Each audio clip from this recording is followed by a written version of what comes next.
محمد نسیم بهار یو افغان ټکنالوژي پوه ده چې د مهال په اروپا کې د یو لوی نړیوال کمپنۍ سره د انټیګریشن انجینر په توګه دنده ترسره کوي.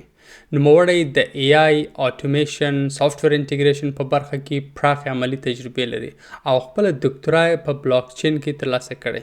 بهار صاحب مننه چې زموږ بلنه مو ومنله. خوشحاله یو تاسو په برنامه کې لرو. نن په تیرو درو څلور کلو کې د ای آی په راتګ سره تقریبا په هر سکتور کې اساسي تغییرات راغلي. د ای آی څه شی ده؟ د ای آی درې څلور کاله د مخه معرفي سو او که ای آی د پخوا څخه و. د پخوا او د اوس ترمنځ فرق څه شی ده؟ مننه ستاسو له دعوت نه چې ماته مو د مرکې لپاره دعوت راکړ. نو زه به اول په د تاریخچه باندې لګلان غونډه راسم. ای آی یو نوې شی نه ده. کله چې کمپیوټر جوړ سو هغه وخت نه د 1950 کلونو د نظریه د کمپیوټر پوهانو سره وا چې کولای شو چې کمپیوټر ته مونږه ځیرکتیا هم ورکو، یعنی مصنوعي ځیرکتیا. ان په 1955 کال کې یو کانفرنس دایر شوی و.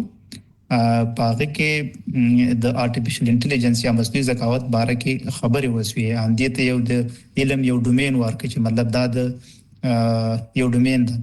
اوس ول دا پیدا کیږي چې څنګه دا ورستوي کې دا ریس ډیر زیات سو او دا ټول شینه عام خلکو ته یو دم راښکاره سول.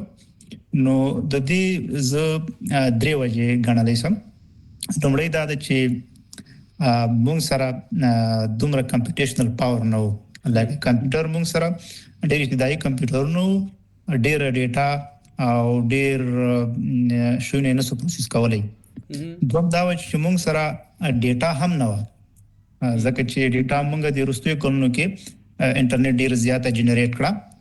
نو دا دوم شای چې ډیر مهم د کله چې مونږه ماډلونه ټرین کوو نو چې تاسو سره کافي ډیټا او کوي کمپیوټرونو سره. او دریم عامل زدا بولم چې په اکیډمیک کې د الګوریتمونو چې مطلب په ماشين لرنینګ کې مختلف ډومینونه لرو، مختلف یوز کیس لرو. هر یوز کیس لپاره خاص الګوریتم ډیولپ کیږي. نو سرل دی چې مطلب مونږه کمپیوټیشنل پاور نه درلود او ډیټا هم دومره نه درلود. خو د اکیډمیک کارونه روان ول چې مطلب مختلف وختونو کې خلکو مختلف الګوریتمونه د مختلفو پرابلمونو لپاره ډیولپ کول. په 2019 کال کې یو پیپر پبلش شو، اټینشن آل یو نیډ ټایټل دا چې اټینشن آل یو نیډ. نو دا پیپر ډیر شونه تغیر کړل. دې پیپر ویلي چې مونږه کولای شو چې دا هر شی ډیپ لرنینګ ته وسو. ډیپ لرنینګ د ماشين لرنینګ یو بخش ده.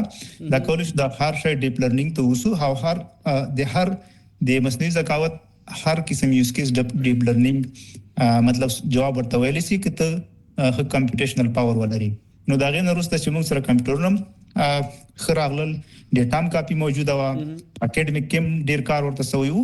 نو ځکه دا وروسته کولنو کې موږ دا ټول پر مختونه یو ځای ولیدل. یو سوال چې زما څخه همیشه کیږي دا ده چې ای آی اټومیشن ده دا تر مابین فرق شته که یا د ای آی ټول هدف دغه ده چې یو څه اسانه کړي او اټومیټیک کړي؟ نه، ای آی چې دا اوس په 2020 کې چې کوم اولنی ماډل نه راغلل لارج لینګویج ماډل ورته وایي، دا په ډیره ډیټا باندې ټرین شوی وو په ډیپ لرنینګ باندې. او د چټ بوټ غوندې کار کاوه چې تاسو ورته یو ریکوست ویلی، هغه به مطلب هغه ټیکست به پریډکټ کاوه چې نیکسټ تاسو څنګه جواب درکم. چټ بوټ ډیر بیسیک شینو. خو چې کله مونږ د انساني پروسې راواخلو چې مونږ مینول چې کوم پروسې کوو چې 9 بجې چاته زه ایمیل لګم، په 10 بجې یو رپورټ ز جنریټ کوم، هغه نه وروسته زه باید دا کار وکم. دا کار نو مونږ مینولي کوو، مطلب ټیم لرو، یو کس یو کار تاسو کوو، بل کار تاسو کوو. نو دا کوم په ای آی باندې راواخلو او دا کار نو ټول ای آی وکي. نو دا بیا اتومیشن ده چې دا مینول کارونه راواخلي او اتوماتیک کمپیوټر خپل وکي او انسانان نو باسي.